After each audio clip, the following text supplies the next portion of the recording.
Hey, it's me again, coming back at you with some more Dauntless content. We're back. Dauntless playthrough part 3, City on the Verge. Let's get it. Achieve Slayer level 4, Hunt Shrike, craft one of these lanterns, Skarn's Defiance or Shrike Zeal, or complete and complete Zai's quest Ironclad Admiral. Now, in the previous video, I said that this is also where we get the Aether Strikers, but the Ironclad Admiral is actually the only place. Okay, never mind. We got them both. We got them both. False alarm. I was about to say, oh, we don't get the Aether Strikers. Surprise, we do. All right. First thing we're gonna do: run over to Admiral Zai, Janek, my boy, and straight up, he just gives us the repeaters. That's it. Pretty simple. Now, the repeaters have a unique quest line called the Guns of Ostergard. This quest, if you're a repeater main, if you're dead set on playing the pistols, you want to do these quests. Launch the Barrage and the Guns of Ostergard. Everybody should do Launch the Barrage, but the Guns of Ostergard are what unlock more repeater parts. This is what's going to, progress you into a more accomplished repeater user. So definitely want to do those. Launch the Barrage is for a unique consumable that we're going to equip because I want to do the quest. I'm going to go into equipment and equip our Barrage Grenades. Now, if you ever need more grenades, you can just go into grenade crafting and craft more. I'm going to craft what I can, just for funsies. And now that our funsies has completed, we have more grenades. A additional quest that we got from Kat is called Meet the Master, which is the Scarred Master who gives us the Aether Strikers. So this is going to be a lot of fun. Now, what we're going to do for this quest line, since we've been playing the sword quite a bit, we're going to actually play with the repeaters. And then we'll unlock the Aether Strikers. If you guys want to unlock the Aether Strikers right now, and this is the weapon that you want to play, in my Aether Striker guide on my channel tells you exactly how to do the quest. So if you can use that as reference if you're so inclined. We're going to see if we can upgrade our, which we can. This is important because the weapon, or the parts to the weapon, start off at a lower power level, and I'm gonna show you. You know what? It's just better to show you, right? All right. So the repeaters start off at, I've upgraded it a few times. We'll say it starts at 110. Now, a +1 Embermain weapon with one upgrade in it has 140 power. You will be severely underpowered if you choose to just equip the repeaters and not upgrade them. So if you're really paying attention to this video, go into your repeater crafting and get everything upgraded. You won't regret it. That's what we're going to do. We're wasting some of our resources because I don't really play the repeaters too much, but heck it, dude. We're just going to send it on the repeaters and we're going to deal hecka much damage. All right. All right. One last thing. Arkin Drew is the NPC that we want to blank. Arkin is one of my favorite NPCs on the reel. But we have the quest Light the Way, which is to craft one of these beautiful lanterns. We're actually going to craft them both, but just for the sake of the quest and finishing it now, we'll go fight Shrike and then turn it in. But I mean, for the most part, we're good to go. You know what I'm saying? We're good to go. And this tutorial, I'm gonna stop what I'm saying and talk about this tutorial because using your lantern is so important if you're a new player.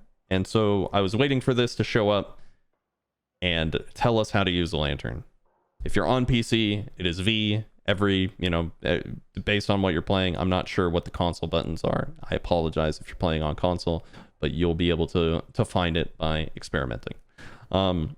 So the lanterns have a tap ability and a hold ability, and both of them are indicated by specific things that I will go over in the Shrike fight. And I just wanted to point out that the lantern is a thing that you should use a lot, and I'll show you how to use it here in just a moment. And so I'm going to cut to, let's see, we got Shrike, Private Hunt, let's get it. Shrike, let's go. Now, Shrike has kind of spotted me, but I want to quickly go over before I forget the lantern. Now, as mentioned before, V is my particular lantern button. If I tap it, I'm going to gain a shield. And if I hold the button, I have a unique ability that will allow me to track it with a compass. That's what the recruit lantern does. However, we crafted a different one that I forgot to equip, but every lantern has two separate abilities. The tap, that is charged over time. There's some perks that you can get that make it charge faster, but it is strictly a time-based endeavor. However, you can see the bigger ring at the top left, and that's where the lantern is indicated, by the way. The top left, right next to the left of all the other bars and numbers. You can see the tap just came back. I can tap that again. But dealing damage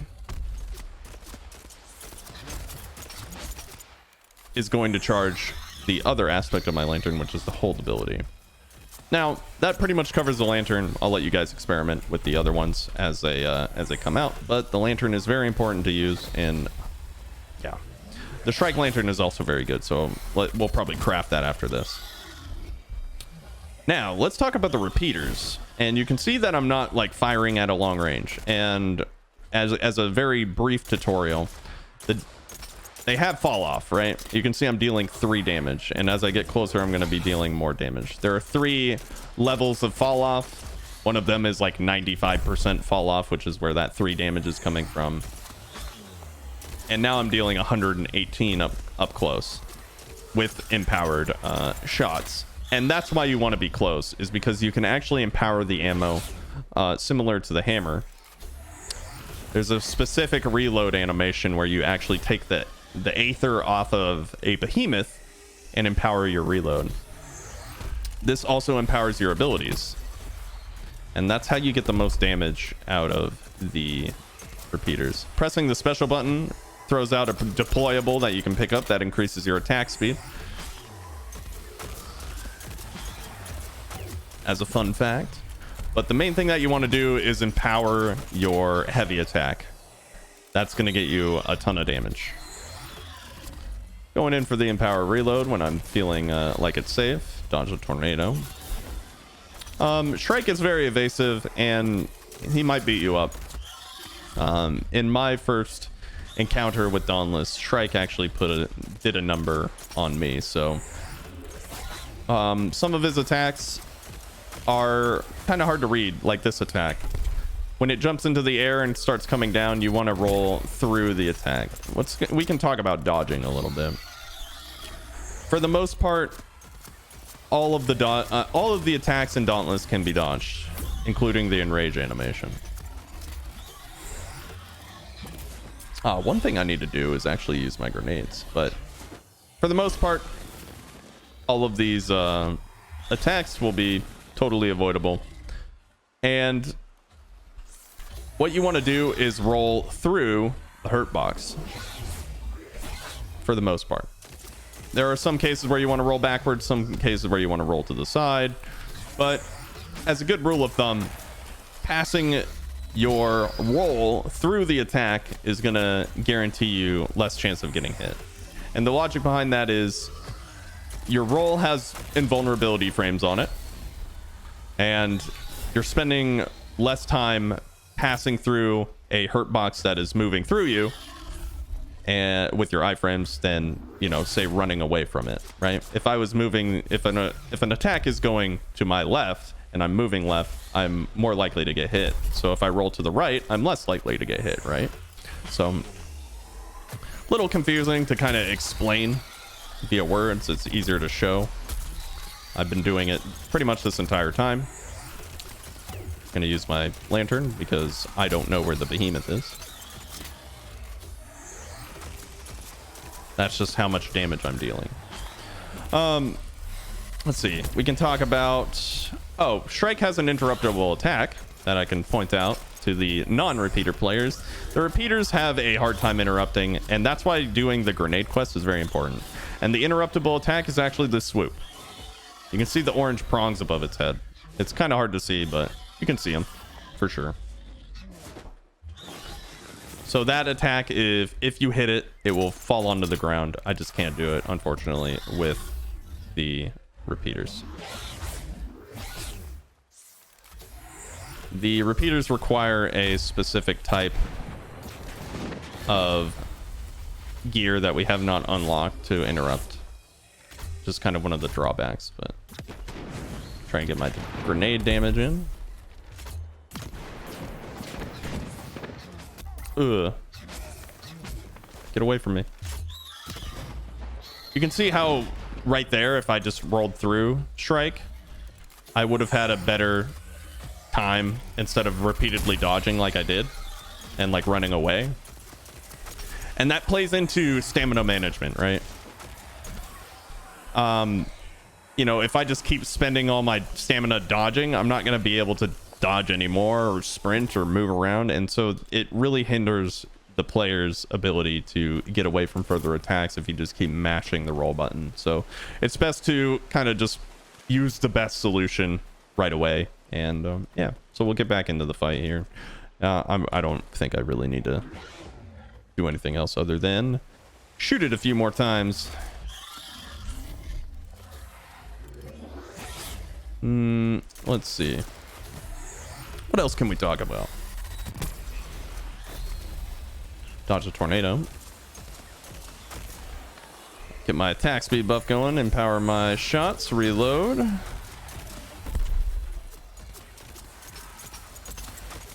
Oh, I have one more grenade. Hold this damage. Shucks, I got kicked in the face.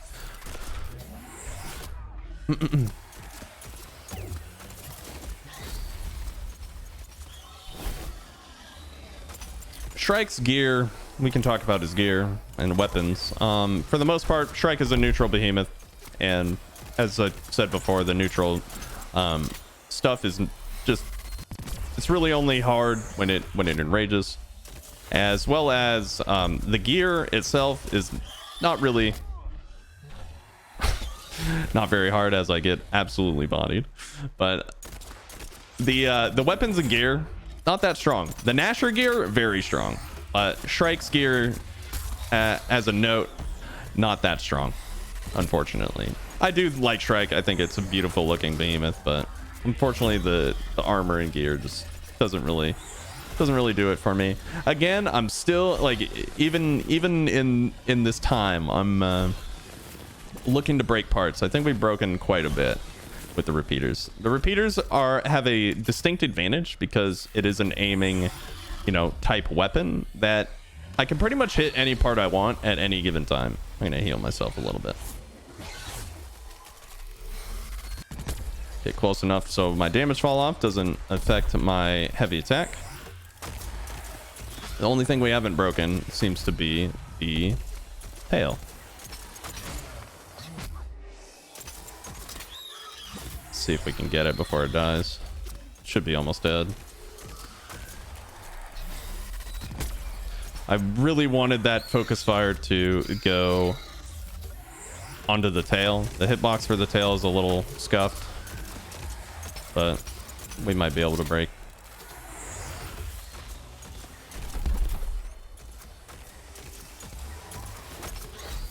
I know you're out there.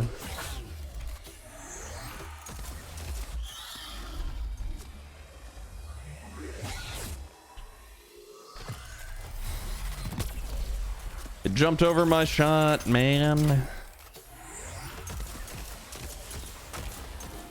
Sometimes you can hit the tail through the legs.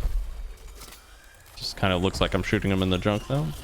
Oh, we couldn't get the tail, and that's a shame, but we'll live. We'll live. As I mentioned before, the gear is not that great, so There we have it. City on the Verge is complete after returning from that Shrike hunt. We have achieved Slayer level 4, hunt Shrike, done all that stuff. Let's go ahead and hit complete and see what's next. Got a ton of orbs, which is great. We got an extra loadout slot, which is something I'll go over in this video, since we have.